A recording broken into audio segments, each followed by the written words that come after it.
Bienvenidos. Welcome to the 2022 Latinx Kidlit Book Festival. My name is Anika Aldamuy Denise. I am the author of many picture books, including a new biography just released in September, Phenomenal AOC, The Roots and Rise of Alexandria, Ocasio-Cortez. I'm thrilled to be moderating our live Storytime for All Ages panel with picture book creators Mariana Rios Ramirez, Santiago's Dinosaurios, Cynthia Harmony, Mi Ciudad Sings, Ana Orenstein Cardona, The Tree of Hope, The Miraculous Rescue of Puerto Rico's beloved Banyan, and Michael Genhart, May Your Life Be Deliciosa. I'm going to invite each of these wonderful creative Latinx authors to introduce themselves and then read a little bit from their books to us. Afterwards, we'll have some time for student questions, including some live and some that you can put in the chat. So please give us your questions. We're looking forward to answering. But before we begin the readings, I want to just draw your attention to the chat box. Please read our anti-harassment policy. And don't forget to subscribe to the Latinx Kidlit Book Festival's YouTube channel. And if you're a school, classroom, or librarian or educator joining us, please enter our classroom book set giveaways, free books, woohoo! You can find the link to the entry form in the chat. So now let's cozy up for our first reader, Mariana. This is Mariana's debut picture book, which is so exciting. And we want you to introduce yourself, and we're excited to hear your story. Thank you, Anika. I'm very grateful to be part of this wonderful festival and to share this panel with amazing authors and beautiful books. My name is Mariana, and I am a Mexican picture book author. Santiago's Dinosaurios is my book, and it's illustrated by Udayana Lugo. It will be published by Albert Whitman and Company in the coming weeks, so I'm really, really excited. Yes. So this book is very close to my heart because it's my first one, but also because it's inspired by my son. So in 2016, my family moved from Mexico to the United States because of my husband's job at an international company. My son was 5 years old then, and he loved dinosaurs but didn't speak English. So imagine the challenge he had to face when he suddenly had to attend school in a different country without speaking or understanding the language. So thankfully, he had caring teachers, kind classmates, and the wonderful support of an ESOL teacher to help him through these times. But, you know, in the end, he was successful. But this made me realize that there are a lot of kids around the world going through the same situation in different countries with different cultures and languages. So that's why I wrote this story, so that these kids can see themselves in the book and that they know that they are not alone. So let's start our story time. Santiago's Dinosaurios by Mariana Rios Ramirez, illustrated by Udayana Lugo. Next pages, please. Next page. Next. Thank you. Okay. Santiago's heart beats fast as he prepares his backpack. He includes his Loki Ankylosaurus pencil, his Tyrannosaurus Rex sharpener, and his favorite dinosaur book. But Santiago is still not ready. To be the new boy in a new school, in a new town, in a new country, and he doesn't understand English. ¿Cómo haré nuevos amigos? Which means, how will I make new friends? He wonders on his way to school. Santiago peeks inside Mrs. Taylor's first grade classroom. He hears the excited chattering of his new classmates, but he can't understand them. Quiero irme a mi casa, which means, I want to go home, he mumbles with teary eyes. Class, this is Santiago, Mrs. Taylor says. His family just moved here from Mexico.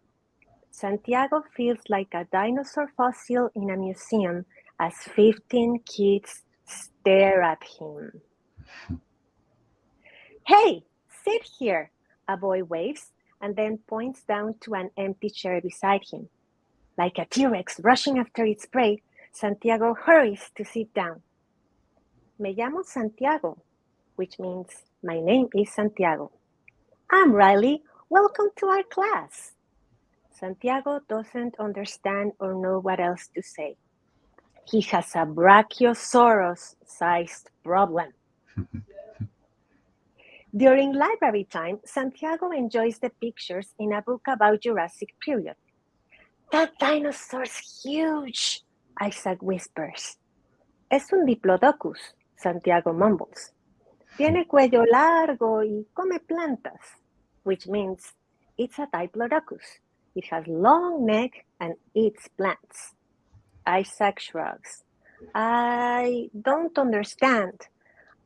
Choo-choo. Santiago understands choo-choo, but nothing else. Isaac turns back to his book. Santiago has a diplodocus-sized problem. Music class is no fun for Santiago. He can't sing along and feels lost in his silence. ¿Será siempre así de aburrido? Which means, will it always be this boring? He wonders. Psst, psst, a voice whisper. Your t-shirt is so cool. Actually, Santiago's problem might only be iguanodon-sized. After music class, Santiago meets Mrs. Brooks, and she takes him to her classroom. Bienvenido, Santiago, which means welcome, Santiago. She says, you and I will work together here. Don't worry, you'll learn English soon, she adds. Santiago doesn't understand everything Mrs. Brooks says, but she seems nice and he can tell she wants to help him. He takes a deep breath and gets ready to learn new words. Now Santiago's problem seems to be Parasaurolophusized. So we're going to stop here. I hope that you enjoyed these pages and that you get to know the ending and read the rest soon. Thank you so much for listening and for letting me share this story with you. Thank you. That was such a beautiful story. And I know we all want to go and buy the book as soon as it comes out. And you can do that in the bookshop for the festival. So next I would like to invite Cynthia to read her story. Yay. Come on up. Yay.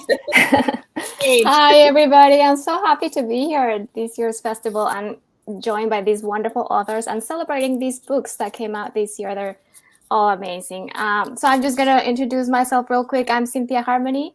I'm an educational psychologist, and I've worked in science and children's museums, creating exhibits and content for that. And I've also published chapter books for the educational market. And this is my debut picture book. I have another board book coming up next year and another picture book, but this is very special to me. So I'll tell you a little bit about Mi Ciudad Sings. Mi Ciudad Sings is also published in Spanish, and it's Mi Ciudad Canta. So that's really exciting. If you know how to read Spanish, please check it out. And it's a story about a girl and her little dog, Pancho, on their daily walks to her mama's floreria, and what happens when they witness neighbors coming together and supporting each other in the aftermath of an earthquake. She decides she wants to be a helper too, and helps a lost pet find her way home. So this story is based on a real event that happened in Mexico City in 2017, of an earthquake that happened there, and how the community really helped each other out, and it was really inspiring. And I'm from Mexico City originally. I was born and grew up there. So this story is really special and has a lot of memories, all my love. It's a really a love letter to my hometown. It also has a little bit of memories from when I was a kid. In 1985, there was a really big earthquake in Mexico City. And I was a young kid, and I had those memories. So I also put it inside this story, along with all the memories of everything that I love about the city. I hope you enjoy it. So let's begin. This is Mi Ciudad Sings. It's written by me, Cynthia Harmony, and illustrated by Teresa Martinez, who's a wonderful illustrator. It's published by Penguin Workshop. Yeah. And then here we begin. Every day on our way to Mama's Floreria, Pancho and I sway to our city's music. Past the cafe, the panaderia, and the libreria, we cross paths with friends and sounds. We stomp with a humming radio at El Mercado. We skip to the beat of revving carts and clanking bikes, and spin with whistling camote and esquite carts. We trill with the jingling of the Cilindrero's organ as he greets us with a cheerful "¿Cómo están?" and leap to the sound of friendly barks at Pancho's favorite park. But today, my city rumbles. As mi ciudad shuffles out of sync, Pancho races toward me, but I freeze. My pounding heart becomes the loudest sound. The tempo pauses. And for the very first time, our city becomes silent. My heartbeat and Pancho's panting finally ease. Todo está bien, I reassure Pancho. We need to get to Mama. Vamos. When we feel the city's pulse again, La Música has a different tune. People rush outside, sirens squeal, zooming helicopters spiral through the sky. Without missing a beat, clasped hands open up and reach out. Mi ciudad taps into a new rhythm. This is where we're gonna stop with this story. And I hope you get to read it in your classroom or with your parents. I hope you get to check it out and read the rest of it. Thank you so much. I love the lyricism of that, Cynthia. You really feel like the rhythm, and then in that moment where it's silence, that's such a powerful moment. Okay, next up we have Anna. Anna, welcome to the stage. We are so excited. We are so excited to hear from you today. Thank you, Anika, and good morning, buenos dias, good afternoon, buenas tardes, or good evening, buenas noches from wherever you are joining us. My name is Ana Orenstein Cardona, and I am the author of The Tree of Hope, which is illustrated by the talented Juan Manuel Moreno and published by Beaming Books. And I'm so excited to be here and share a little bit about myself, my journey, and my book. So I was born on the beautiful island of Puerto Rico and have been living in London, United Kingdom for over 20 years.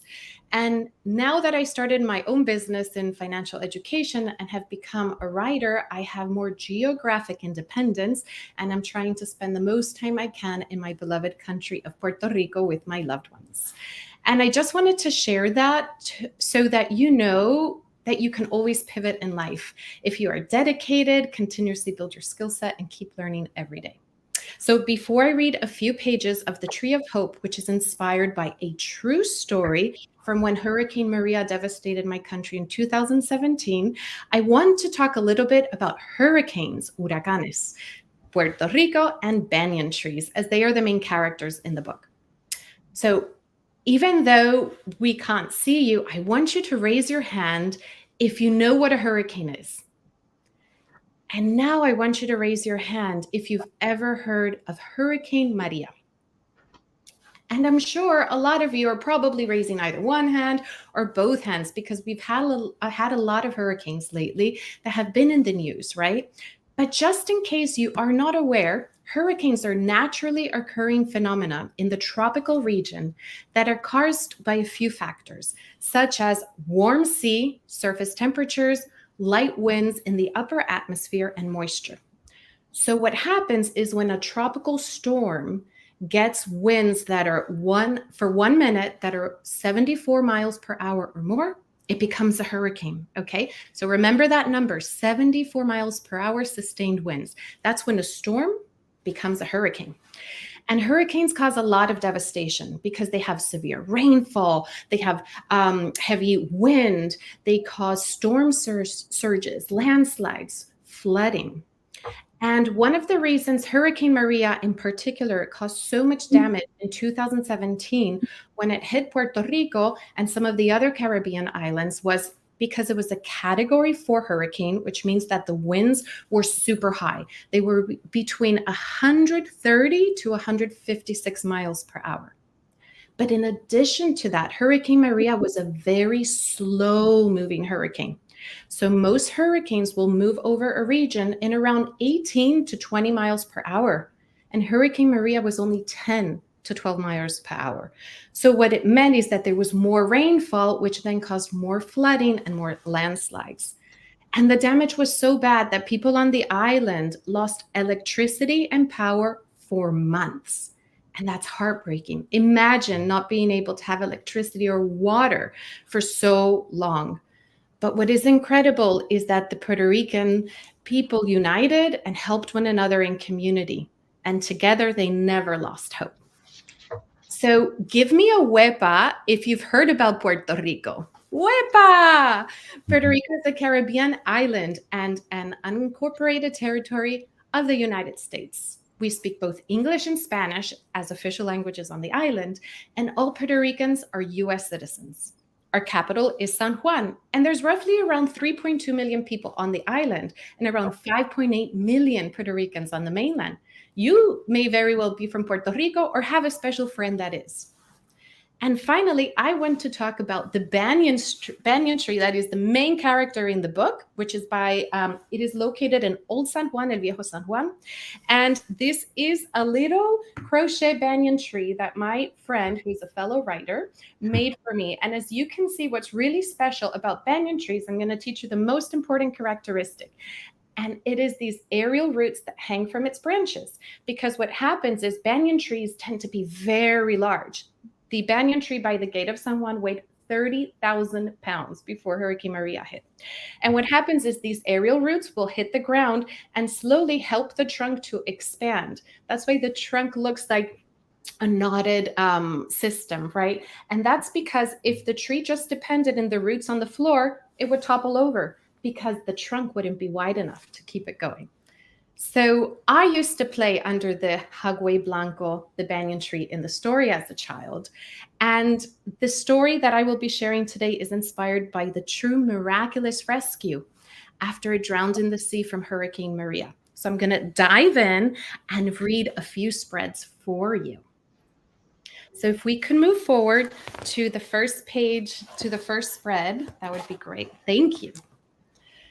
On the tropical Caribbean island of Puerto Rico, there was an ancient banyan tree. He was a giant with an enormous twisted trunk. Long roots hung like beards from his wide-spreading branches. And just like the forest kings of old, he wore a crown of emerald green leaves. For over 100 years, the majestic tree kept a watchful eye at the San Juan gate as the world transformed around him. From clip-clopping horse-drawn carriages to whizzing scooters, from chug-chugging steamboats to large honking cruise ships, honk, honk, and from the dashing of fearless seafarers trading goods to the flashing of tourist cameras. The Hagüey Blanco was a generous friend to many. He offered shelter to the colorful Caribbean birds who sang their lelolai and provided shade for wary passersby. Under the tree, mothers sang lullabies to their babies. Dreamers shared their desires. Couples had their first kiss, and townsfolk met for evening chats. One day, the tree awoke to find that the clear blue skies and mango-colored sun had disappeared. The colorful Caribbean birds were gone, and the air felt heavy. Suddenly, people ran to tie down boats, hastily boarded up their windows, and rushed by carrying supplies. The wise tree immediately understood. A hurricane was making its way to the island. The tree felt confident. He had withstood many storms and mighty hurricanes in his lifetime. "I am ready," said the tree, digging his roots deeper into the rich Caribbean soil. He then raised his majestic branches and waited. So I'm going to end the reading there. If you would like to learn more about what happens, please go check out the Tree of Hope. And for teachers and educators that are listening, I prepared a special teaching guide based on the Common Core standards. So reach out and I'll send it over. Gracias. It's wonderful to know that there is a teacher's guide for that story, Anna. And please, if your book has a teacher's guide, let the teachers who are watching know. It's so wonderful to have that resource. That was so beautiful. Though I have to say that the first time I read that story, I absolutely cried. My family is also from Puerto Rico, and I've seen that tree, and it's such a beautiful symbol of the resilience of our people. So thank you for writing it, Anna. And next up, we have Michael, and may your life be deliciosa. Welcome to the stage, Michael. Thank you. It is such a pleasure to be part of this festival with these wonderful authors and these terrific books. I'm just so honored and especially tickled to be able to present May Your Life Be Deliciosa, published by Cameron Kids and illustrated by the incredible Lourdes Lora, who just won the Pura Belpré honor for her incredible illustration. So we were thrilled for her. This is a story about tradition. It's a story about family. It's a story about history being passed on from one generation to the next through storytelling. I grew up in a multicultural family in Southern California. My father is, I'll show you a photo here. He's holding the accordion. He's standing next to his brother in front of my grandparents, who are both born in Switzerland. So my father is the first generation Swiss American. My mother is Mexican American. She's the taller of the two girls, standing next to my tia in front of mis abuelos in Southern California. She's a second generation Mexican American. One of my favorite memories as a little boy was making tamales on Christmas Eve day. We'd go to my abuela's house, they'd come to our house, go to my tia's house for a tamalada, right? A tamale making party. It was all the women and this little boy, me, right? And it was a day of singing and dancing and storytelling, but also a lot of work. But it was, again, one of my favorite days of the year. So I decided I wanted to write a book about that experience and a book that incorporated, again, storytelling, family, and tradition. So let's get started. I'd love to read the book to you. That's the cover. If you take the cover off, that's what you see, actually, a bunch of tamales. Every year on Christmas Eve, my abuela Pina, mama, tia, sister, cousins, and I gather in abuela's kitchen to make tamales. Es una tamalada, a party in the kitchen. Music playing, feet dancing, voices singing, storytelling. It's also a lot of work. Everyone has a job to do. My sister Pancha and I soak and clean the corn husks in warm water, making sure to remove the silk threads. My cousins chop onions and garlic, trying not to tear up. My tia roasts the chiles. Mama prepares the corn masa dough, mixing it with lard and the roasted chiles. And abuela is in charge of cooking the meat filling with its secret seasonings. Where's the recipe, I ask. Abuela laughs. It's in my heart, Rosie. I use mis ojos, my eyes, to measure, mis manos, my hands, to feel, mi boca, my mouth, to taste. My abuela gave it to me, and I am giving it to you.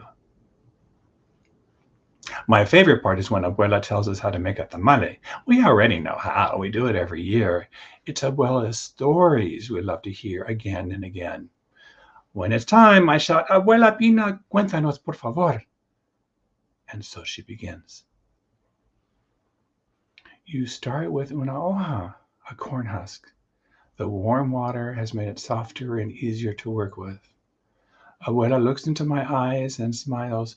Rosie, mi nieta, may you always be flexible. Flexible. Abuela takes the husk, the outer part of the tamale, and says, "May you always have protection and security. Protección y seguridad." She applies the dough to the husk, not too thick, not too thin. She explains la masa comes from corn. Like a cornstalk, may you always stand tall and proud. Pararte erguida y orgullosa. Then Abuela adds the meat filling with roasted chilies. May you always have food to eat and spice to make things special. Comida suficiente y bien condimentada. Don't you love her illustrations? They're so pretty. And then she adds an olive, placing it right at the heart of the tamale. May you have love and affection in your life always. Amor y cariño. Abuela carefully folds the tamale, bringing one side toward the center, then the other, before folding the bottom upward. May you have lots and lots of hugs. Muchos abrazos. She places the tamale in a large pot, one leaning upon the other. May you always have the support of family and community. Familia y comunidad. Now it's my turn. With Abuela's wishes in my heart, I take my place in the kitchen, and shoulder to shoulder, we all make dozens and dozens of tamales. We soak the husk, warm and soft. We spread the masa and stand up tall. We add the meat and hear our stomachs growl. We hide the olive and dream of love. We fold them snug like Abuela's hugs. I don't need a recipe. I use my eyes to measure, my hands to feel, my mouth to taste. And then we wait for the tamales to steam, their delicious scent filling the air. Abuela reminds us all, may you always have patience with yourself and others. Paciencia. We groan. A few hours feels like a lifetime. But then it's time to eat. We carefully unwrap the tamales one by one. Deliciosa! May your life be delicious, Abuela sings. Every Christmas Eve, we gather year after year after year. And look, now Rosie's a mama. She's showing her son how to make tamales. And now I give to you what my abuela gave to me. You start with una hoja. And that's the Your Life Be Deliciosa. I hope you enjoyed it. And I hope this has inspired you to think about the traditions in your family and cherish them. And I also hope that maybe it inspires you to talk to your parents and your grandparents and your great-grandparents to begin to collect the stories of your family that you can hold on to and someday pass on to your children and your grandchildren. Thank you for listening. Oh, that was so beautiful, Michael. Thank you. I love the story. I love that you have a parallel narrative going on there too. And I was just curious. I'm going to ask you one quick question. Did you give Lori's art notes for that, or did the illustrator think of that? She's super talented, as you know. Yes. So the notes that she got, obviously this is a timepiece. This took place when I was a kid, so the 60s, 70s in Southern California. So she was inspired by that period of time. What I didn't mention before is that the illustrations, you might have seen some are in black and white. The black and white part tells the abuela story when she was a little girl. So that adds that other layer. And the editor of the book gave Lourdes that art note to please include that layer. That's wonderful. Yeah. Mm-hmm. Thank you. Mm-hmm. Okay, I'm just going to read a little bit of Phenomenal AOC. I will tell you that I first heard of Alexandria Ocasio-Cortez back before her primary, when somebody sent me her primary video, or someone that lived in her district. I grew up in Queens. My grandparents lived in the Bronx. And as soon as I saw her video, I thought, who is this powerful young woman speaking? She really caught my attention. And cut 2 years later, when I decided to write a picture book biography about her. I've written a few picture book biographies now. This is my third one. And I like to center the stories of influential Puertorriqueñas to show the world how formidable we are. So I will just read a little bit of it to you now. This is Phenomenal AOC. It is also illustrated by Loris Lora, who illustrated Michael's book as well. And you'll see in the illustrations that she just did this incredible job of capturing AOC, from her spirit, her intelligence, her everything, her posture, her body. It just, with being very stylized, she also gets the essence of AOC through in the art. So I'm so grateful to have worked with her and with HarperCollins, who published this book. Phenomenal AOC, The Roots and Rise of Alexandria Ocasio-Cortez. On January 3rd, 2019, in a white suit, the color worn by suffragettes, gold hoops, a wink to her Bronx roots, and red lipstick, a nod to her Latinidad, Alexandria Ocasio-Cortez became the youngest woman ever to serve in Congress. At 29, her startling rise shocked the establishment and shattered the status quo. How did one young Boricua smash expectations and become a phenomenal force in politics? It begins where it all began. In the Boogie Down Bronx, home of hip hop, the Condado de la Salsa, New York City's northern crown. In 1989, a baby girl named Alexandria was born in the working class neighborhood of Parkchester to Sergio Ocasio and Blanca Cortez. Her parents called her Sandy. Then came Gabriel, Sandy's little brother. Life wasn't easy for Sergio and Blanca, raising their young family while making ends meet, but they knew the value of working in and for your community. Proud and resourceful, hardworking and hopeful. Familia always came first. So I'm going to stop there because I want to give us some time to answer questions and chat a little bit. But I hope that that little taste of all these books, we got to read Michael's whole book, which is so wonderful. But I also want to have enough time for us to, oh, okay, another book on my list to purchase. Love the red lipstick. And I noticed a lot of us are wearing our red lips today, so I just want to point that out. I forgot mine. I get it up. But you are wearing your red apron, Yes, which I wanted to point out. Yeah, that is so great. That is so great. So are we cutting right to student questions, or do we have time for a little bit of our own questions? Let's see if we get the first student question up here, or we can chit chat. Students. Hi, I'm Sophie. Now I'd like to ask the author, how do you find the right illustrator for your book? Anyone want to jump in on that one? I'd love to say a comment about that. Okay, so in general, the process is when you are a writer that is not an author and illustrator, your publishing house will find that for you, the editor. And in my case, my editor involved me quite a bit, which was brilliant. She sent me some images because particularly the main character is the banyan tree, and you need someone who really can draw nature in a beautiful manner. And when I got the samples from Juan Manuel Moreno, I was blown away.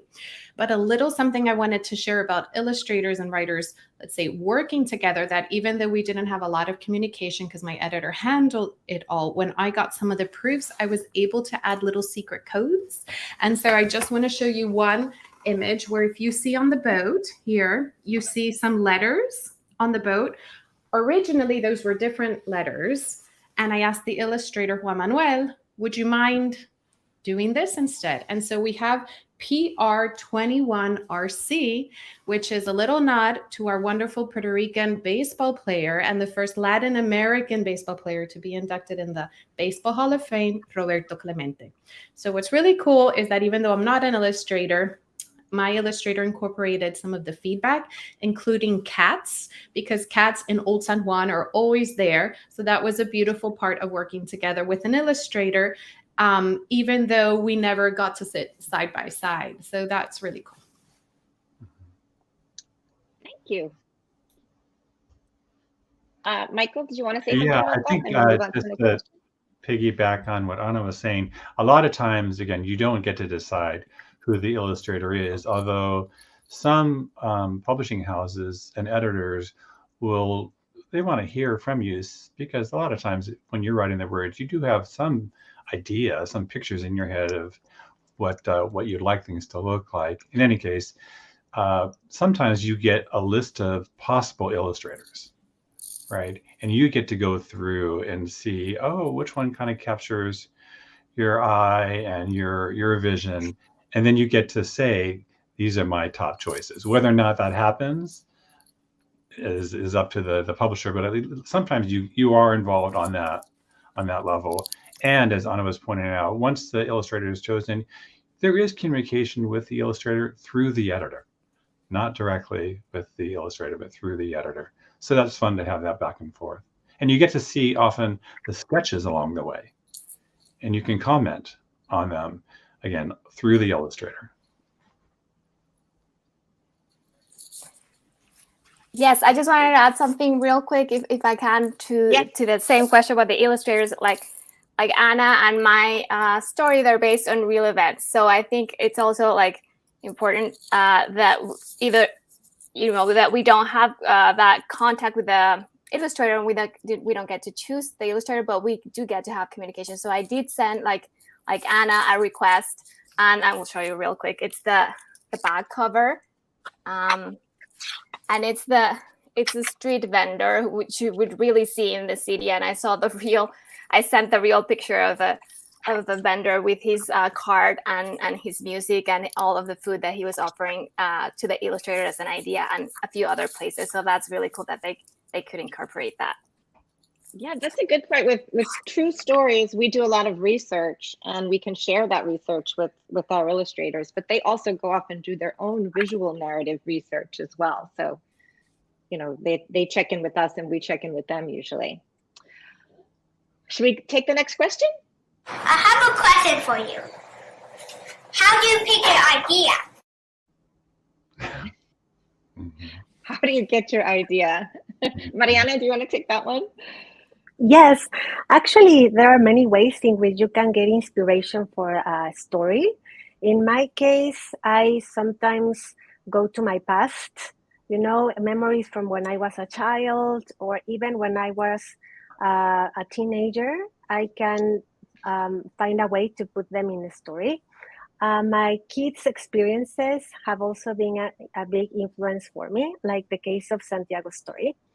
But pretty much you just need to be open and pay attention to everything that goes around you. Sometimes you can get ideas from another book, or from a movie, or from a conversation that you're having with someone else. So I guess that the key is to be open, to explore what's there, and then you just start filtering and deciding which ones you want to pursue first. But yeah, to be receptive, I think, is key. I love that idea. It's true. So ideas can hit you in all different times, in all different ways. So staying open, and I think staying curious is really important, because you can run across something and then kind of let it go, or you can say, why is that sparking my curiosity, and sort of follow that thread, and that will lead you to some really, really wonderful ideas, I think. Michael, yes. What I would add is, I think once you start telling stories, you kind of go through life listening for stories almost, whether you are aware of it or not. You kind of hear, oh, that sounds like a possible story.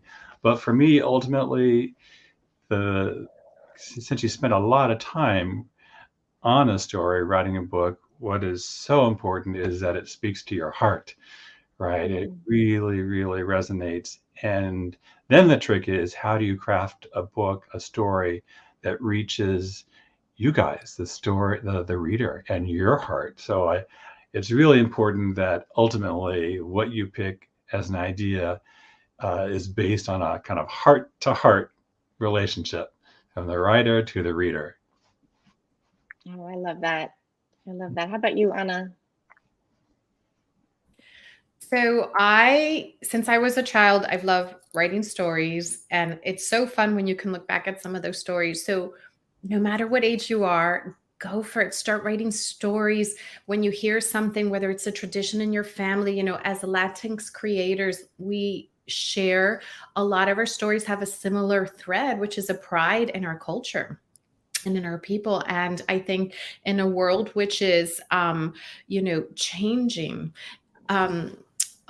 there's a lot of children under the age of 10 that are from certain backgrounds now, like Latinx. And so we have to share our stories for them so they can see themselves in books. I think that's beautiful. And just a little trick that I do is that I have in my email folder, literally when stories come to mind, I title it, and then I just keep putting in notes into those folders to keep track of it. Because sometimes you may look back, like it might not be the moment to write the story then and there, but you may look back at that and get re-inspired. That's great advice. Always keep a notebook handy or something you can write things down. I'm married to an illustrator, and I find little doodles on napkins and things like that all the time because he's always thinking, and I'm like, oh, okay, I wonder what this idea was going to be. So yes, that's great advice. Okay, let's move on to the next question, the next student question. So it's Nate C. in the first grade in Washington. How does a book get made? Woo! It's a lot of work. Does anyone want to jump in on this, on how a book gets made? This is a harder one to answer, I think, but Sure. Yeah. I think it starts with the word, it starts with the story, right? And so that's what the author does. And then if you're lucky, that story ends up with a publishing house that wants to publish, right? And as we were saying a few minutes ago, the story that then gets handed off to a illustrator who adds the images, and the images tell the other half of the story and then some. So it really is a partnership. It's a team effort. There are a lot of people in the publishing house too, the editors who help the author with their words, the art director who helps the illustrator kind of shape the illustrations and shape the story. There's, again, an incredible village effort in making a book. And here's a little tidbit that I didn't know when I first started, but the time period from submitting your story and getting a publisher interested in it to actually seeing it can be 2 or 3 years. 2 or 3 years. So you can imagine how much work happens during that period. How long does it take you all? I'm really interested to hear, to complete a picture book. Do you mean the story itself? Yeah, to write, just not like art, just your part of it. So the draft could take, a few months to revise, but I was going to add to what Michael was saying that you also have critique partners. So a lot of people, before it actually gets to the publisher, that actually help you make this story better. You probably normally share with other writers or other people you met in classes or whatever, and then they will help you, and maybe later your agent and the editor. But before that, there's a lot of other people, like in your case would be maybe your teacher or maybe other classmates that can help you find ways to make your story stronger. Yes. Critique partners are a really important part of it. And I think sometimes that's why people think it has less words, it takes less time. The picture books are quicker to write, which definitely isn't the case. And a lot of times it's because you write a draft, you share, you get feedback, and it might change significantly. So, it's oftentimes months, or maybe for some of us, with some that have to also do research, years in the making, before it gets handed off to a publisher and then illustrated. Anyone else want to talk about maybe just the process of, maybe just a little bit about their process? Yeah. So, one of the comments is there are so many people involved, or answer the question. Yeah, I'd like to answer the following, is that the beautiful thing about the world we're in and technology and the availability that individuals have, you have the traditional publishing route, which, we followed, but you also have the self-publishing road that you can take. And there's a lot of very successful self-published authors. Now, in terms of the traditional publishing road, as Michael well said, it takes a village and it takes a lot of time. And what's interesting is that as a writer, you have to be open to editing. I don't even remember how many times I edited my story. And I remember, because picture books are constrained in terms of the number of words that they should have, a lot of my words, let's say, or phrases that I thought were beautiful were taken out, and my soul was destroyed. But the beautiful thing is that the editors are specialists. I love my editor, Naomi Kruger, and she just helped to lift the story. And the illustrator comes in and substitutes those words that were taken away with the images that help to really liven your picture book. So there's a few things I just wanted to say of how how books are made. It's a long process. There's a lot of different people involved. You can go traditional, you can go self-published, and also you can go with an agent or without an agent. So for instance, I do not have an agent. I found my editor because I competed, and Mariana, you can say your we had very similar stories with Latinx Pitch, which is an amazing organization that helps to uplift the voices of Latinx creators. And so in 2020, I competed online on Twitter, and that's how my editor found me. And it was such a blessing. And that's how my road to publishing got made. And now my goal is in the next months to work on finding an agent. But other of my colleagues and Mariana, maybe you can say something because you were in Latinx Pitch and then you found your agent. That would be cool for the students to know. Yes, actually, my story of Santiago, it received a like from an editor in Latinx Pitch. So that's how I was able to query them and get a book deal. But yes, actually, my agent came later, like 8 months later, and she has helped me with new coming projects. So yeah, that's how it was for me. Can you say a little bit more about what an agent is? Because I don't know if all kids really understand what an agent is or what an editor is. Like we all know, but just so that the kids watching understand that part. Yeah, the agent is a person who is going to be part of your team or a teammate, help you get your stories to the publishing houses and get them sold. While the editor works inside a publishing house, and that's the person that once the book is sold to that publisher, you are going to be working with your editor on making the story shine. Mm-hmm. Mm-hmm. And a shout out to Cynthia, who's part of Latinx Pitch. Yes. I know a lot of writer friends who have gotten their books in the world because of Latinx Pitch. So it's wonderful work that you do. And it's like this festival, coming together and amplifying and sharing our stories is so important. And it also helps those others, right? We're paving a road for others to tell their stories. So very, very exciting to hear about all of your journeys. I'm going to just jump in here with a question. What is the hardest thing about, we talked about a lot of the joyful parts of it. What's the hardest thing about writing a story or making your ideas work? I would jump in. I think the hardest part for me is actually figuring out how do you tell the story you want to tell? How do you craft it?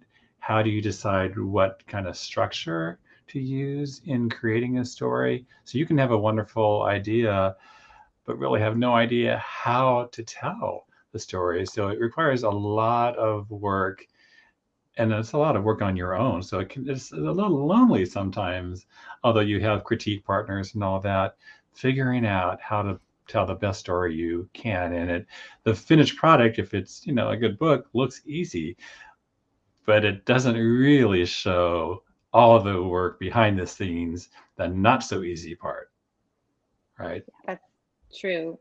But that's kind of like life. Like sometimes like the hardest stuff is the most worth it to do. That's something that AOC says. She says, the hard stuff is often the stuff most worth doing. So if we can leave, it's about time for us to wrap up. So if we can leave the students with that just because it's hard, sometimes that's the most worth it, and to keep at it. If you're a writer or you love to draw, keep at it, practicing. It's not going to be perfect on the first try. None of our first drafts were perfect. We had to really craft them into what you heard today. So I just want to thank my fellow panelists for their beautiful stories. We loved hearing from you today. I'm sure you got a taste and want to get the book. So I want to invite everyone to look for those books in the bookshop. And thank you for attending our live Storytime for All Ages panel at the Latinx Kidlit Book Festival. Thank you. Gracias. Bye.